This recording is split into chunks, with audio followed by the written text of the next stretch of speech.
Hello everyone and welcome to the Commexis Cast Daily for Friday, October 27th, 2017. All the news you need to know from our inbox to yours. I'm Matthew McGrorty, the videographer and podcaster here at Commexis. And today I'm joined by the lead strategist at Commexis, Phillip Brooks. Good morning.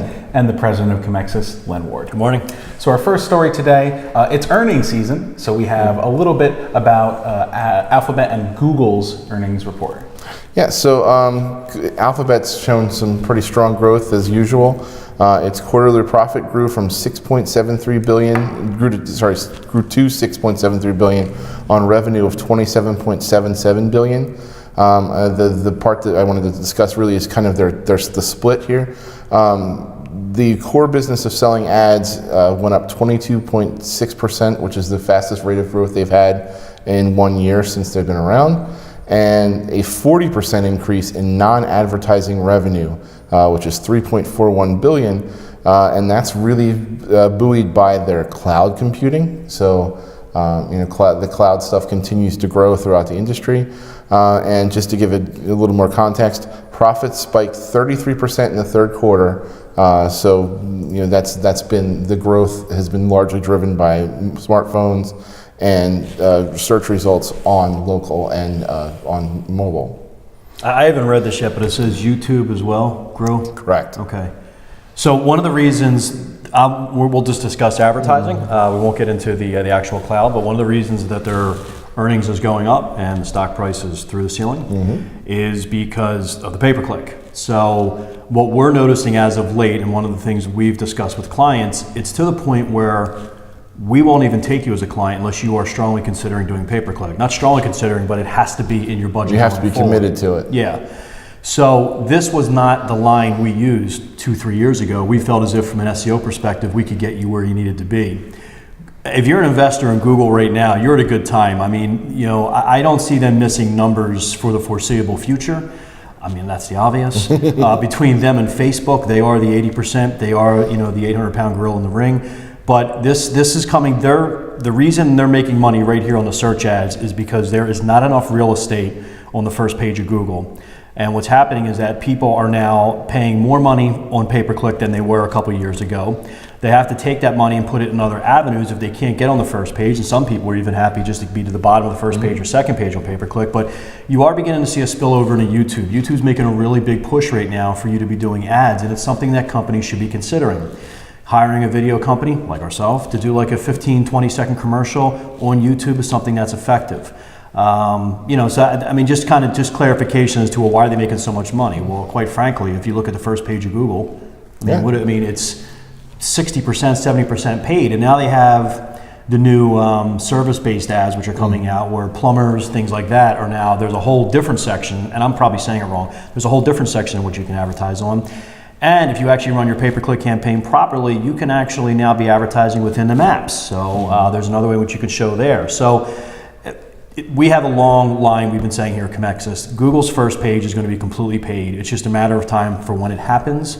And if you are solely reliant on search engine optimization, in a competitive area, non-competitive area, I still think SEO, you can crush it. But in a competitive area, I think for shorter tail keywords, I think those days are coming to an end and you need to prepare for it. Longer tail, I still think you're there. But just kind of clarifying what's going on there regarding the earnings for Google. Yeah, I mean, I've been doing this a while, Len's been doing this forever, and it's just a matter of, in the beginning, pay-per-click was sort of something that supplemented your SEO and your marketing. We used to use it just to prime the pump to get people on the site, so it kind of complemented the SEO work that we were doing. Now it's become absolutely a necessary part of any marketing campaign. You have to do it, and you have to commit to it being a major part of your campaign going forward. And the clients that we're bringing on board and the proposals that we're putting out there all reflect that. And the clients we're even bringing on board, they're very different types of clients. These are clients 5 years ago never even considered pay-per-click. But it's got to the point where it truly, Google literally built their empire on 93% of people go to a search engine. And if 93% of the people are going to go to the search engine, 100% of businesses are going to fist fight to get to the top of that search engine. And Google was tired of people making money off SEO. Let's call it the way it is, and this is a way to monetize it. And they are going to continuously monetize this, as they should. They're a business. They're not. This isn't a free venture for them. So. Well, our second story for today is related to earnings week a little bit. So as you guys might have heard, and this is a report from the Wall Street Journal, Georgia Wells, that Twitter has announced that they miscounted user numbers for the past 3 years. But despite this, their earnings have not been too bad in comparison to others. Yeah, it's actually the last 3 quarters. Oh, last 3 quarters. Yeah, so, apologies. and they actually they're blaming it on the accidental inclusion of a third-party company's apps in their tally of monthly users. So basically what happened was people would sign in with third-party apps using Twitter, and Twitter would count them as users. Yeah. So if you're using them as your anchor for your login stuff. So anyway, so the adjusted counts bring them down actually to 330 monthly users, which is actually 330 million, right? 330 million monthly users. And adjusted numbers show a loss of 1 million, which is actually the first loss since 2015. However, that's not necessarily reflected in their earnings because this is the first time, the smallest amount of loss that they've had in a quarter since the company's founding. So 21.1 million quarterly losses, compared to 103 million in last year's third quarter. So they're trending upward finally, and it'd be nice to see if that's something that's sustainable, if they can continue to close that gap. That's strong. They're only lost $21 million opposed to $100 million. It's good. The stock was trading, I believe, up 3 from the closing. I think it's down a little bit today. I checked that. I own Twitter. You should too.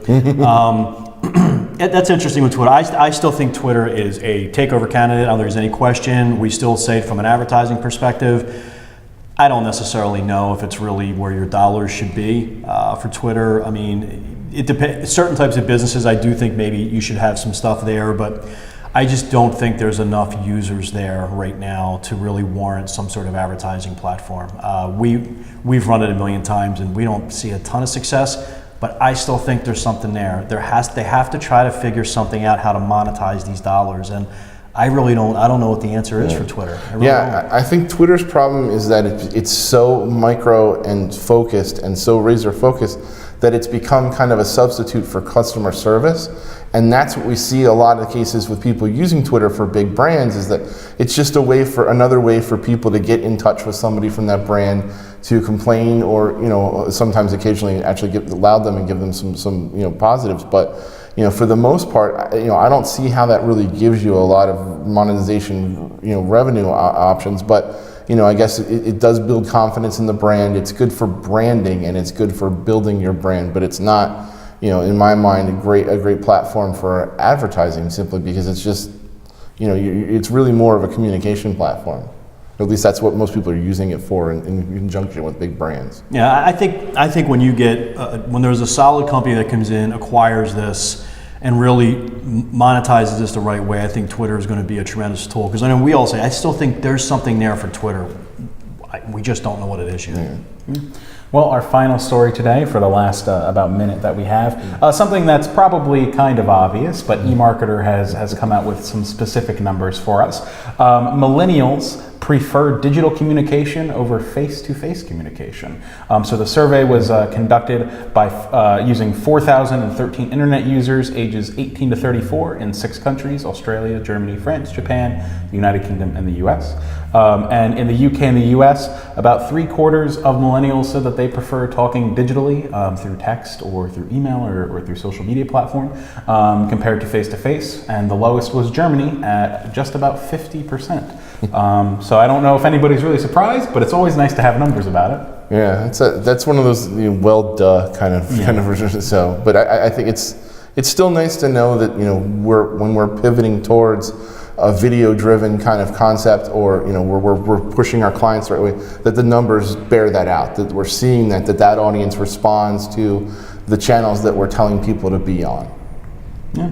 And also, the report also mentions that it's not just millennials, it's also the generation after millennials. A Q4 2006 survey of teen internet users worldwide found that on a typical day, this group spends 3 hours and 38 minutes surfing the web via their smartphones. So I don't suspect that this trend will be going downwards for future generations. Those numbers are way off. Yeah.